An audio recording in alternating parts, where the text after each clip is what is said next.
Don't mind me, just packing up. Oh, are you going somewhere? Yeah, I gotta head out. Thanks for having me on the pod. Yeah, no, I haven't. I just started recording, actually. Oh man, that's awesome! So exciting. Are you here? Do you hear me? Can you hear me? Hello? Yeah, definitely hear you, man. I'm gonna just wrap this cable up and get out of your way. Why are you? Where are you going with all your cables? I'm gonna let you get back to it. We're all dead with Chris and Matt, two idiots, friends in a great big chat. Meet the boys and hear their words. Their brains are full of stinky old turds. What would you rather do instead? We're all dead. We're all dead. We're all dead. Hey, Henry, my co-host didn't show up this morning. Could you maybe stick around for like 45 minutes or an hour, maybe? Your co-host, Christopher R.R. Drake. Christopher R.R. Drake, writer of Game of Rings. Game of Hogs. Game of Horse. Oh, he could write Game of Horse. Game of Horse. Okay. Cut to the opening theme. I got coughs. We're all dead. Did you just smoke your coffee? Man, this guy wakes up hardcore. He just took a big old hit of coffee beans. I'm for real Smoked coughing him. my balls. Yeah, I know.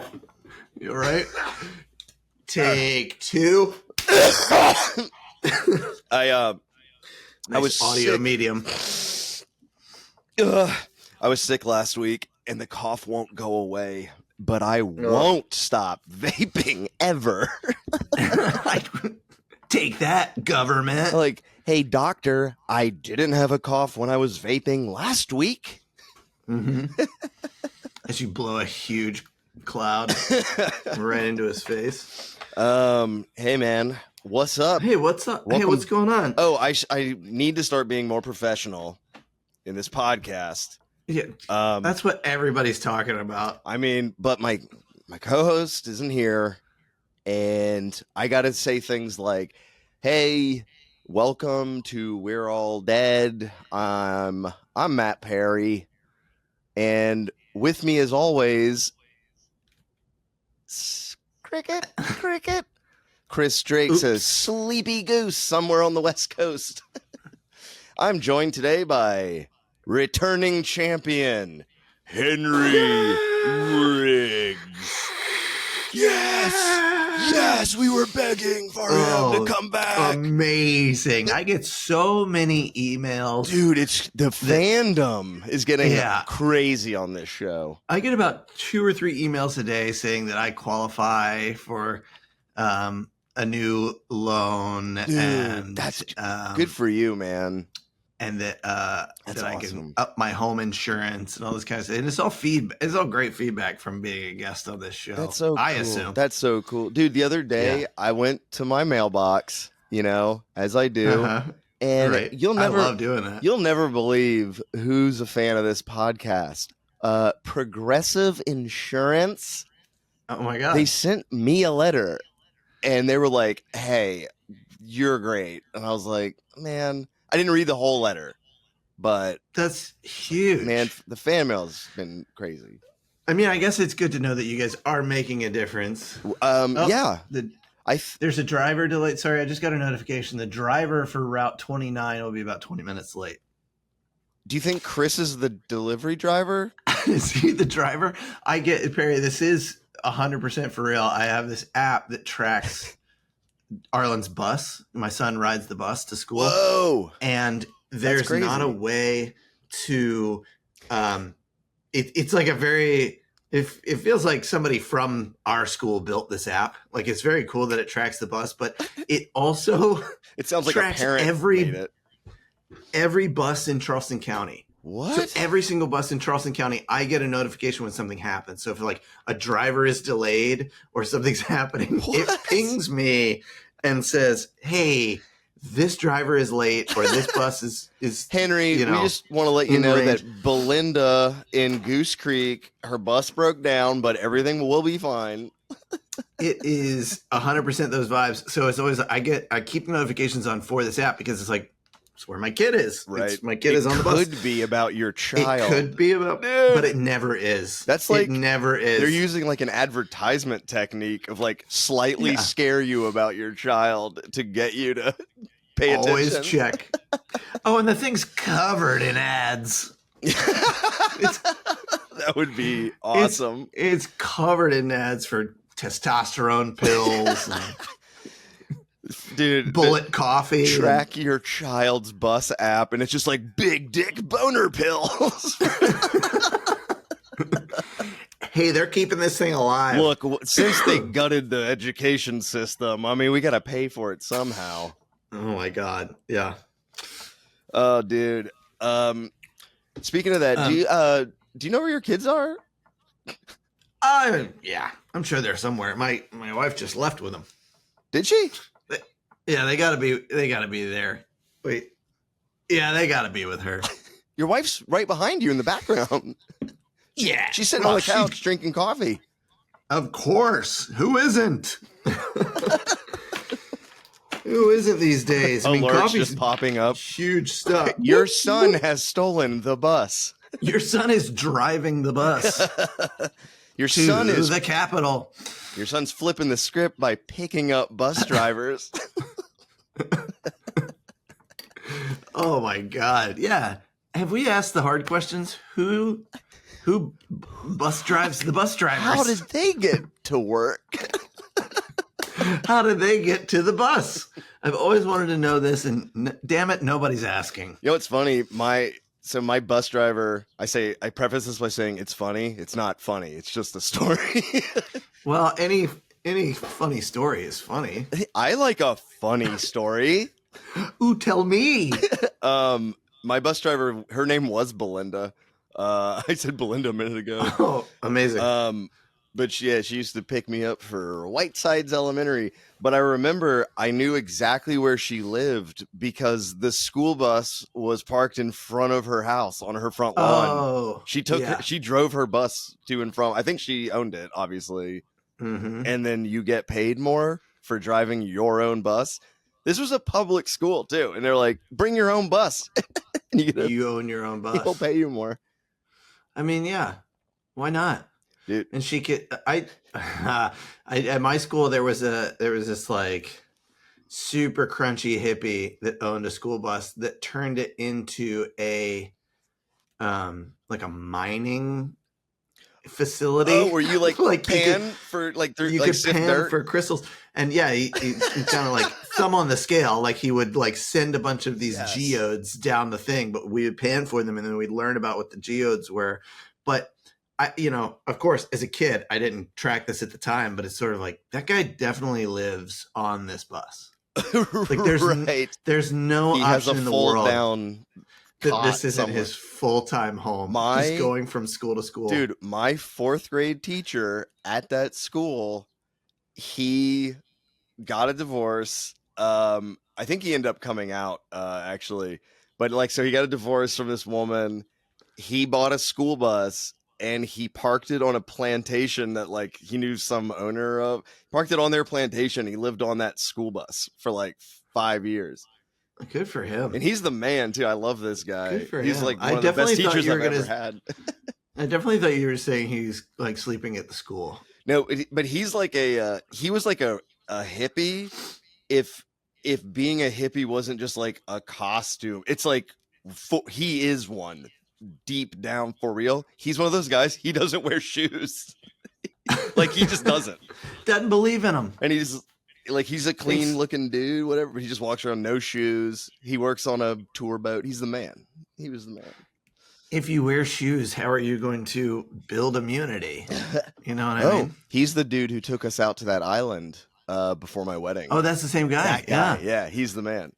But yeah, he used to live on a school Eco bus. Tours. Yeah, he does Eco Tour. Shout out Eco Tours of Charleston. They're awesome. And now he lives on that boat. And now he lives in a dolphin's blowhole. Now he lives in a dolphin's paradise. Living in a dolphin's paradise. Paradise. As dolphin sounds. Chris is missing all this. I'm thinking about Chris Drake calling me yesterday and saying, "Hey, we want to have you on the pod." Which he didn't tell me, by the way. How's 8 a.m.? He just goes, "Hey, we're on for 8 a.m. tomorrow with Henry." I was like, Yeah. "Oh, okay. I guess I'll get up." And then He's not here. I go, "What time is that for you?" He's on the West Coast. He says, 5. "Oh, 5 a.m." He goes, "Oh, that actually works better for me." Because I'm going to sleep 5 right through a.m. it. Yes. It actually works wonderfully for me. It actually works great for me because I don't even have to be there. I won't be there at all. Oh my God. I love that. So you start at 7 a.m. at the warehouse tomorrow. Oh man, that works really great for my schedule because I'm going to sleep in all day. That's perfect for me. That's exactly when I sleep hardest. When I know others are working, I nap like a champion. Oh my God. Have you ever worked in a warehouse, Perry? Oh, I sure have. Oh, that's right. You worked in High Output. Yeah, was for film. the Yeah, warehouse. Grip Electric warehouse doing it. G&E. G&E lighting. Sorry to speak that lingo. Little insider baseball in the film industry. We rent lights so you can see the actors. Not a lot of people know this, Yeah, but most people there's a don't know. lot of lights on film sets. Most people don't know this about film, but there are more people than just the people on camera. Yeah. There's someone holding the camera sometimes. Right. Some people call those actors on camera. And others aren't so sure. Aren't so sure. Some say maybe. Others aren't Others aren't so sure. Was that Mr. Show? That was Mr. Show. Oh, that was the Monster Mash sketch. Oh my God. We were recently showing Ian Brennan, shout out Ian Brennan, some Mr. Show. It's all on HBO. It's so great to show people who haven't seen it. It's so good to just like revisit because they're like so burnt. Those sketches are so burned into my brain, and it's just like I quote them all the time. Yeah. And to see them in context again, it's like, oh, yeah, that's why that's why I say that thing all the time. It's from Mr. Show. Anytime crack comes up, I'm always like, yeah, it's crack. It's really good. It's really good. It gets you really high. It gets you really high. It gets you really high. No, sorry, we detoured there, but I was going to say my favorite job, one of my favorite jobs. I shouldn't say favorite jobs. Actually, wasn't that warehouse? Was a warehouse, and it was. Do you remember the heyday of like ironic tees, like graphic tees from Threadless? Oh, Threadless, yeah. They were like the company that kicked off the graphic tee renaissance. Thank God. Because they had this Threadless. They had this website that artists like could print their artwork onto T-shirts, and the artists got a cut, and they took care of the printing and the distribution. Yeah. I'm explaining it now, and I'm like, there's some huge scam there, but right. But at the time, it was like massive, and Threadless was like the coolest thing. And we were living in Chicago at the time. That was all you saw. People were wearing Threadless shirts all the time. And Mari and I got this warehouse job, and there were 2 shifts. It was like it was the best job ever. It was just a ton of people. It was all kind of like artsy people, like in our world. It was like people in bands and doing comedy and kind of all these crazy things. But it was literally like you were just picking shirts from this massive warehouse. So you get a printout sheet, and you'd say, hey, this order is going to this person. You'd have a picking crew and then a packing crew, and you like switched it up. So you get your printout, and it'd say like this show around the warehouse and really grab the list. It like have the sorry, are you hearing that ding? I didn't notice it, but okay, sorry. I'm gonna unding. Delete podcast. But you could just throw a podcast in, or like a podcast. I mean, you were probably, this was pre-podcast. You're probably just listening to whatever music. Yeah. And just going up and down these rows of T-shirts, this huge warehouse, and you go like I-7. Okay, cool. I'm gonna go to G14, and you're just grabbing shirts and sending them to the packing station, and just like it was awesome. I don't know. Yeah, I mean, warehouse jobs are super chill. I know a lot of people who have, during the writer's strike, a lot of people from television that just jumped straight over to a warehouse job because they're like, dude, what? I mean, for like set dressers, it's like we have a location and we have a list of 1,000 objects that go in that location. We run around the warehouse, we collect it, take it. You know, it's like if you have a half a brain, it's chill. Yeah. But a lot of those dudes jumped over to a beer distribution warehouse and just started getting free booze. Oh, amazing. Yeah. Just boozing up. Yeah. My wife often says that give her like a menial task and she can thrive. Me like too. She likes that rhythm. She just like getting in that rhythm of doing the same thing. Like she worked on an assembly line when she was in high school. Yeah. She's from New England. So I guess like nice. Those kind of jobs are maybe more common. I don't really know, but maybe. Oh my God! Shut up! Enough! God, enough with this. Enough with the sneezing. I did that one warehouse job, and then I did this.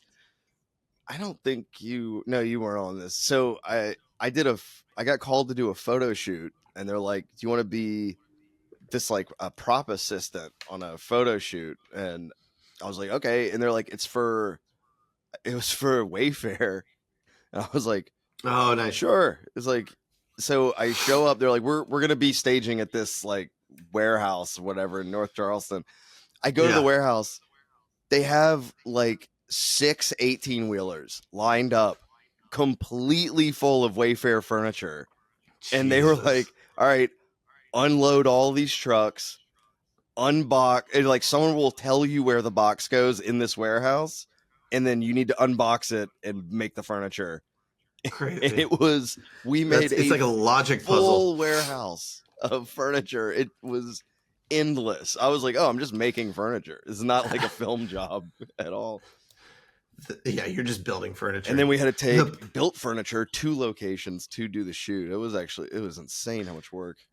The purple couch cannot be next to the yellow lamp, but the yellow lamp must be on the red table. I love notes. Oh yeah, they're like, this china set would never go on this dining room table. Get this out of here. Similar but different was the Volvo job that we did when we went across the country.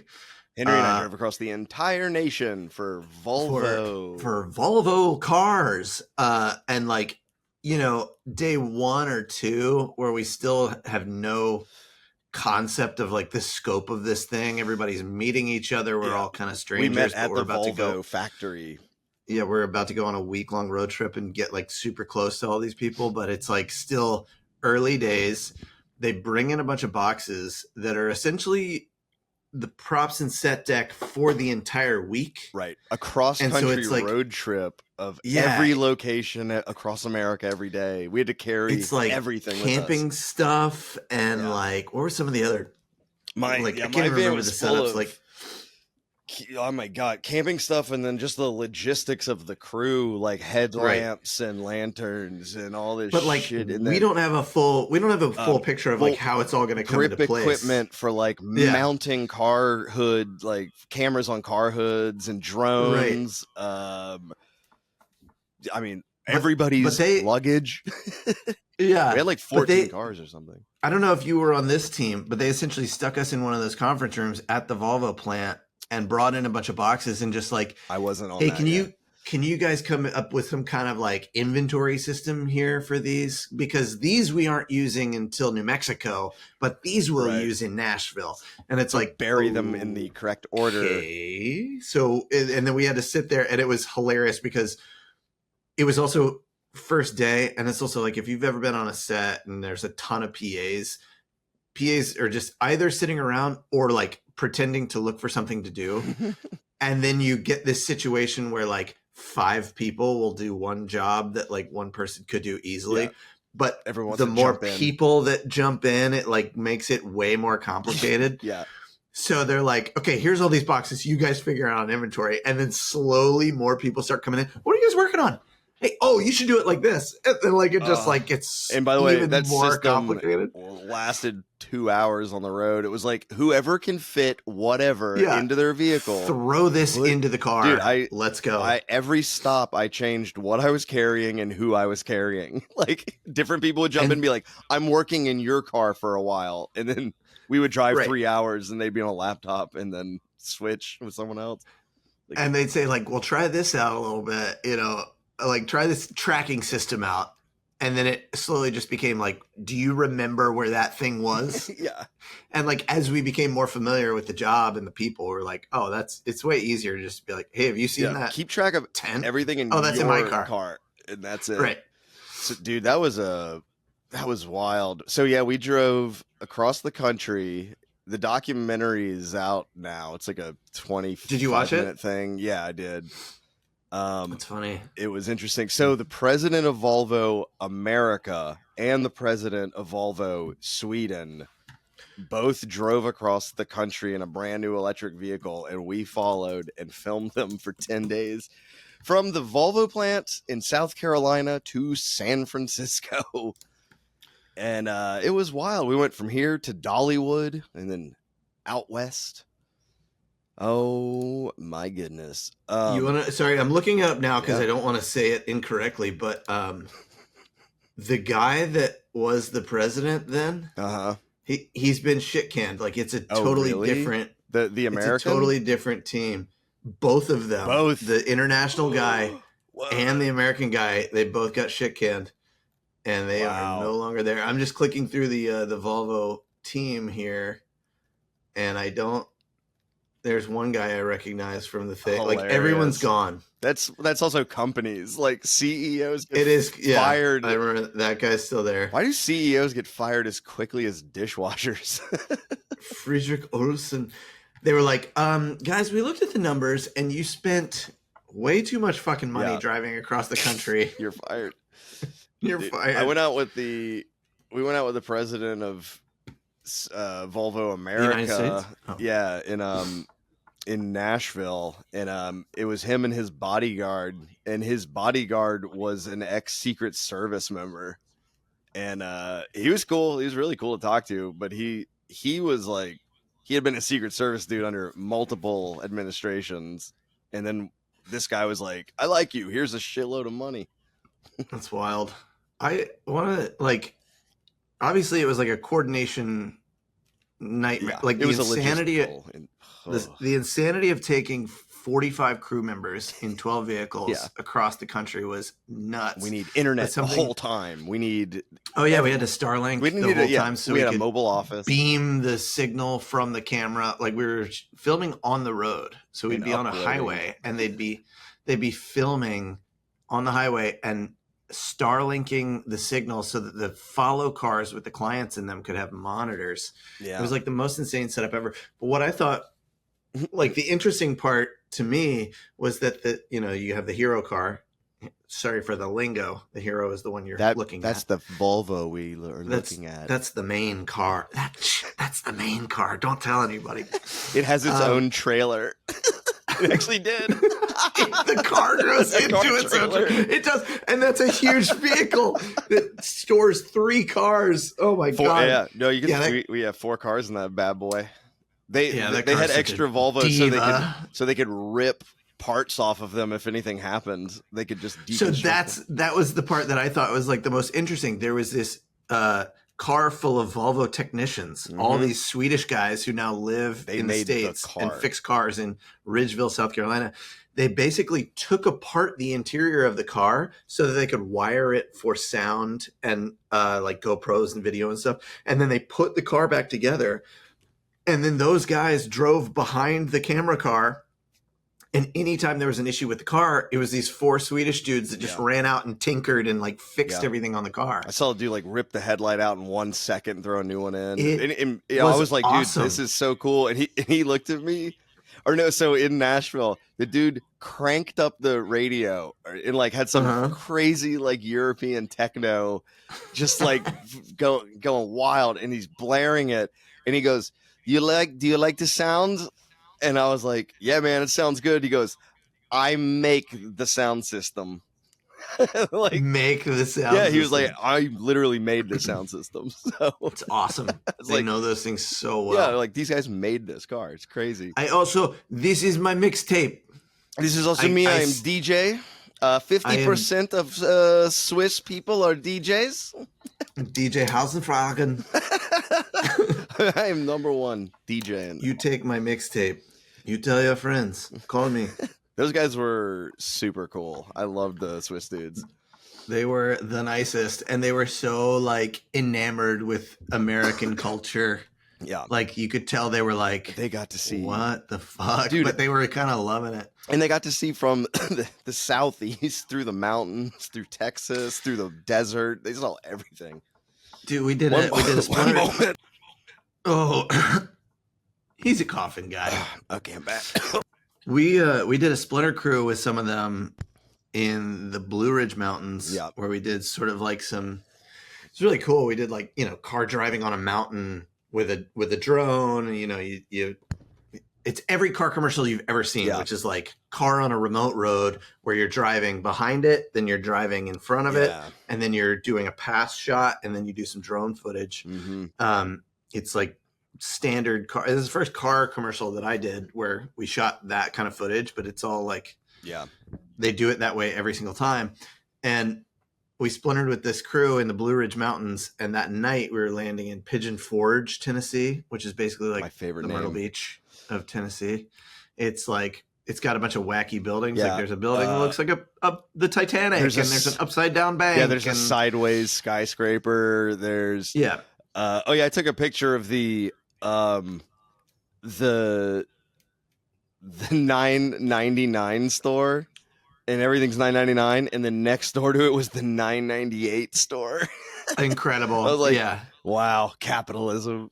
But that's like the vibe of the place. Yeah, And we it's were Myrtle Beach in the car- mountains. Yes. car full of Swedish dudes that were rolling Yeah, like into that what town. is this? And they were like, this So is American. like, what is this Disneyland? Like what? Yeah. This is just a town. Like they couldn't believe that that's Yeah. just like This is a some town city, USA. Built by one lady who sings. What? One lady who's kooky pants. Hey lady, what's our next building? What if it's upside down? Wow. What if it's a big T-Rex head? Yeah, it's wild up there. It's Dolly Parton is a wild lady. She's also one of the most Did she charitable. build that town? Yeah, but herself. She went to Is that where Dollywood is? Is Pigeon Forge? Yeah. Is that kind of the so Dollywood is all hers. She had the vision for it. It's crazy, dude. She's like one so of the that's most why people go there. her charity has given away more It books is. to school kids than anyone in history.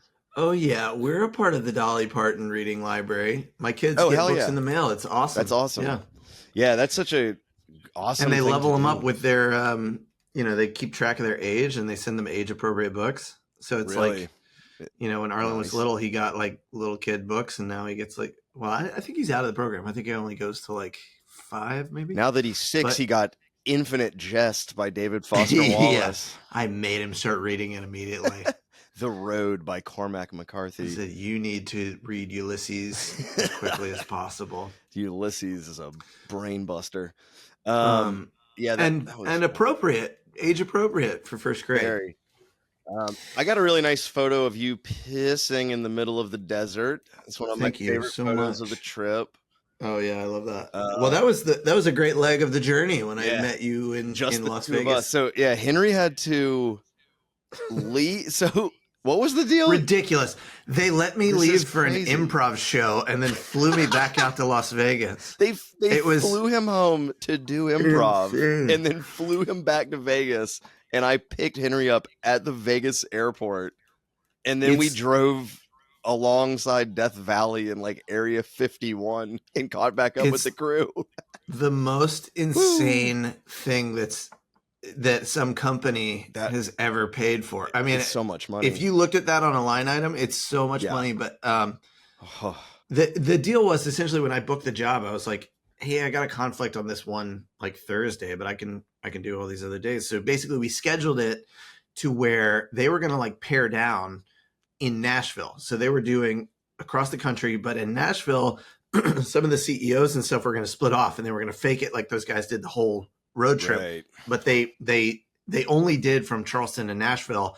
Then they flew out and they met us in San Francisco to do like the end of the journey. They were like, "Woo, we made it." Yeah, right. Movie magic. And so so they were like, okay, this is perfect. The car that you're driving will just get returned in Nashville and you can fly home and we'll just do the rest of the journey. Like one day into the trip, they were like, we are fucked. Yeah, we actually need 5 more people. We need 5 more people and 3 more vehicles. Like, we're fucked. We have, and so essentially the plan stayed where it was like, all right, I'm going to return my car. But there was this like negotiation until the final hour where they were like, hey, can you stay? And I like, I made calls, made preparations. It was an improv show. We were just doing disruptor improv. And I called Mari and I was like, hey, if I didn't make it back, it's you and me in the show. So really what it was like, there's less people. Yeah, I'm also disruptors. So, but I wasn't going to leave for it. And Mari was like, yeah, dude, it's totally fine. Like, we've got it. Just stay on this crazy adventure. And Volvo said, no, we got it. Well, I told the producers, I was like, I'm cool to stay. And they're like, well, they don't want to pay for it now. And so I left. I flew out and I left. And I did the show. And they called me that night, like before the show. And they were like, we're totally fucked. Can you fly back out here? Like, we need you back. Money went out the window. And I was like, yeah, I mean, I said I could stay, but you guys told me to leave, so I'm down to come back. And they're like, all right, you're on the next flight to Las Vegas. God, dude. So the next morning I flew back out. $1,500 ticket or something? Like, for the next day? Like, to fly to Charleston to then fly to Vegas. I mean, it was nuts. Oh, my God. Yeah.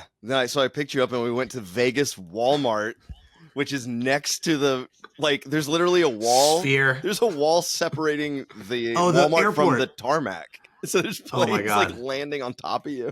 On top of Walmart. And I went in the Walmart and we were looking for something. And I asked the employee at the Walmart, I was like, hey, do you know where this is? And she pulled her phone out and just started like typing. And I was like, oh, maybe they have like an app that like inventory system. Yeah, that like tells you. Yeah. And she held the phone up to me and Google Translate was up and running. And I was like, incredible. So I was like, I just asked again, and then she answered, and I was like, oh, okay. It's like you don't have to speak any English to work at Walmart. I guess that's cool. I'm fine with it. A little Walmart in Las Vegas. It was. It felt like the desert. Dude, I mean, it was. It is one of the sketchiest Walmarts I've ever been in. Like the everything clientele just feels so remote. The clientele. Vegas is an insane artificial bubble in the middle of the desert. It shouldn't exist at all. It only exists because they were like, we can gamble here and no one can stop us. Like, that was the whole thing. I mean, I think there's immediately why the mob is so attracted to Vegas, because it's like, oh, you could be lost here in a second. Like, people fly money in from all over the world and dump it onto the tarmac in the desert airport. Yeah. I mean, it is like a little city hub, but like everything is pretty spread out and feels very remote. Like for a city, it's very like spread. I mean, it's wide. It's like, big. Yeah. It did start as like that strip and then like a couple of, then like a block, and then it just grew. It's so big now. It's crazy. And I've also heard they're like people who live there for real live there. They're like, they don't go anywhere near casinos because all of them have a family member that got ruined by just being near them. Like, oh God. But there's a big clown scene now in Las Vegas, Hong Kong. Well, there's lots of shows and talent for sure. No, they're seriously like working. But there's a big clown pop performers. That's cool. Dude, this is for real. But like the LA scene in LA in comedy right now in LA. Have you heard of LA? It's short for LA Vegas. Los Angeles. Ah, the city of angles. The city of piss. So like a lot of improv and comedy expats are getting into clowning. I mean, it's been happening for a while, but like the clowning scene is growing. Like the interesting. Like you curated a clowning class for Charleston. I did, and that Grace Lusk, who's a Vegas clown. She was like an LA comedian that got this job with Spiegel World. It's this like affiliate that produces a bunch of like circusy shows. Like company.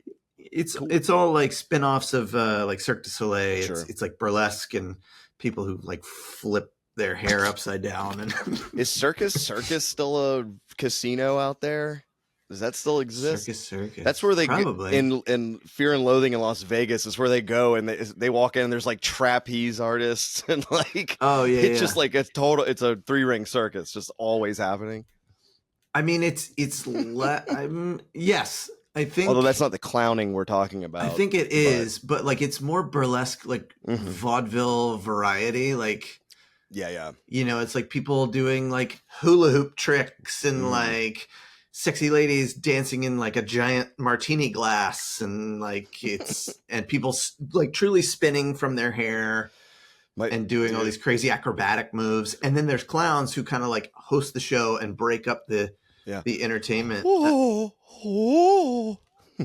you remember? Did you see the Old God show that we brought? I did not. I missed it.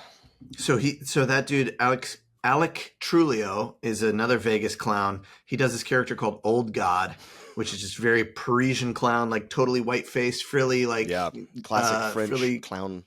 Yeah, and he does this real highbrow, lowbrow. Like he says, he like reads T.S. Eliot poetry and then does like fart noises, and it's great. Love it. But he does this character called the Gazillionaire. Who's just this like sleazy casino tycoon. Yes. And he's like the host, but he's doing this like clowning bit. So it's like a lot of physical comedy and just like gross, like, hey, I'm the fucking guy. That's great. Dude, when I went to, so last Christmas, over the holidays, we were in France for the holidays, and we went to the Crazy Horse in Paris, which is like one of the old, like along with the Moulin Rouge, is like the oldest burlesque show there is. What's her very famous face? Marilyn Manson's old girlfriend, Nicole Kidman. Nicole Kidman. And Marilyn Manson. You remember that era? Dita Von Teese. Dita Von Teese. Yes. She was like one of the last big people that like wrote an original segment for the Crazy Horse. Which, by the way, was one of the segments that my wife and I looked at each other and were like, "Holy shit! Like this is so hot. Crazy. It's crazy." Yeah. So, anyways, that show is excellent. Some of it was so funny. Some of it was just impressive. But the host of it was like he was almost like a clown, and like the host was this really like cheeky, bitchy gay man. He was just like, "Are you ready to see the girls? I don't know if you are." Yeah. Oh, you naughty boy. He was like twirling his mustache, like, Oh but, my god, he crushed this dude. He was so good. Oh my god. But I'm like, I love that style, man. Like, just that it's such a show. It's such a pure show. Like, there's no bullshit about it. I do too, and I think like it's funny studying improv and performing improv as much as we have. There does feel like there's a real thirst for something more like performative and theatrical in the general audience. Like, they want to see a little bit more like production. Like, I think as people get more into improv and it's just sort of like, hey, we just show up and we are funny. There's like a watering down of improv where it's like, it's fun. It does feel generally less funny than when you and I found it. We were like, dude, we were talking about amazed by it. We were talking about this on Lindsay's episode of the podcast a couple of weeks ago. Yeah. Like, she was like, why does it feel like things are not as funny? Like, it seems like when we started, the style was different or something was different.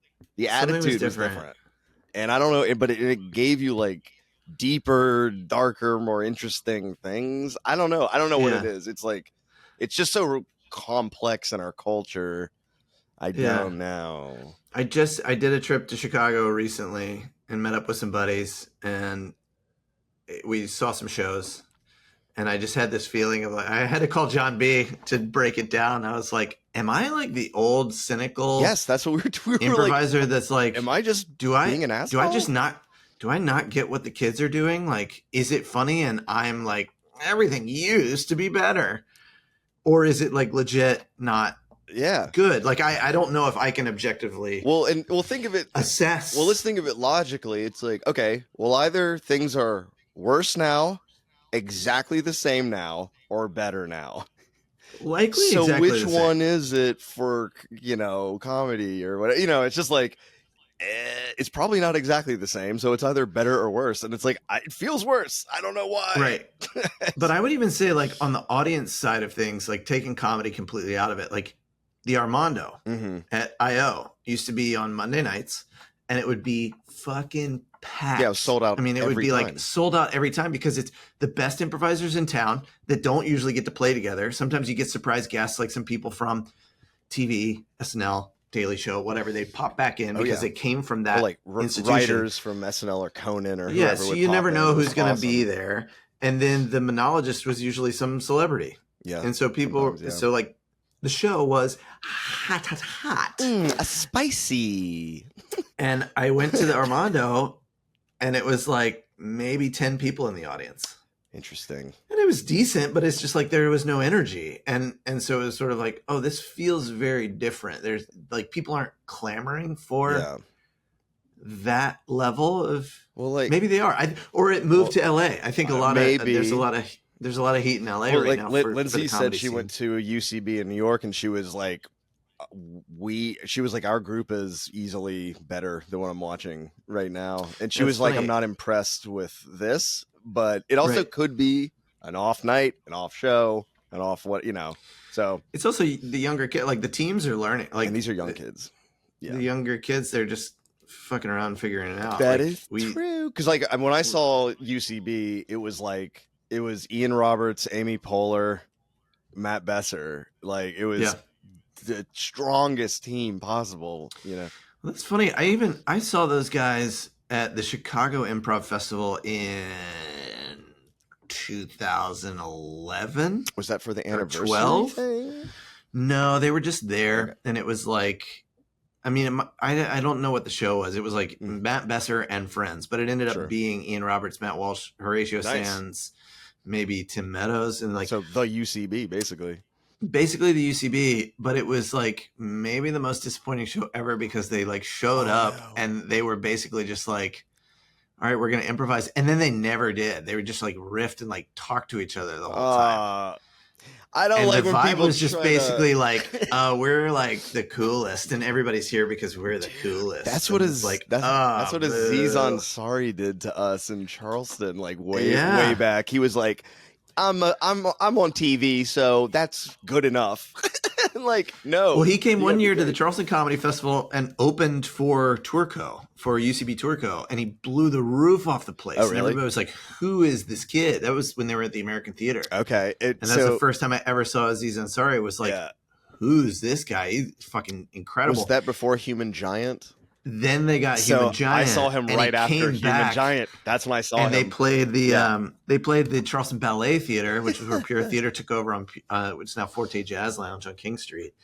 And they did the most just like jerk off show where they played clips from the MTV show and they like talked about it, and they were like, here's clips don't from our fucking show. care. It's like, that's not, you're not working. We're too cool for this. And that sucks.